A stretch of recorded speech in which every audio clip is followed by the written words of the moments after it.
Yun, magandang gabi mga ka-follow. Pauwi na nga tayo nang bigla tayong pinasukan ng booking dito sa may Santa Elena, Marikina. Papunta nga ito ng Malanday. Siyempre nagpaalam din tayo kay ma'am kung pwede tayo mag-video. Sabi niya okay lang naman daw sa kanya, walang problema. Kaya inabot ko na sa kanya kanyang hairnet. Yun, galing nga si ma'am sa kanyang school dito sa may Santa Elena. Dito nga lang to sa may Malanday, Marikina. Cashless po ang kanyang binayad. Pauwi na naman tayo. Kagandahan nga ng cashless, ito na ang gagamitin mo pang top up para dito sa Mobit.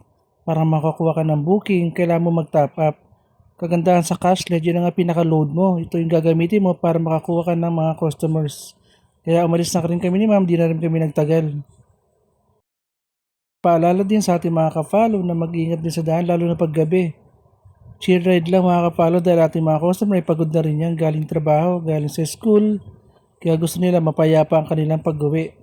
Yun lang mga ka-follow, keep safe at lagi natin gagamitin ang ating mga headlight. Siyempre left and right na side na signal light mga ka-follow. Habang binabaybay nga namin itong papuntang Malanday, chill ride nga lang kami, takbong 40 lang. Bawal tayo magmabilis dahil nga madilim lang ang daan. Yun. At yun na nga ka-follow, tinuro na nga ni ma'am kung saan siya bababa. At salamat na din at tintas kami nakarating sa aming destination, sa aming drop-off. At pagbaba nga ni ma'am, para nakasmile naman siya. Sabihin, maganda ang ating performance, maganda ang ating pagmotor at pagandar. Sabihin, okay si ma'am. Yan ang magandang sukli mga ka-follow. Naka-smile ang ating customer habang sila'y bumababa. Yun lang, maraming salamat ka-follow. Keep safe po sa lahat.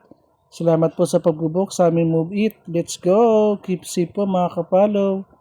Let's go!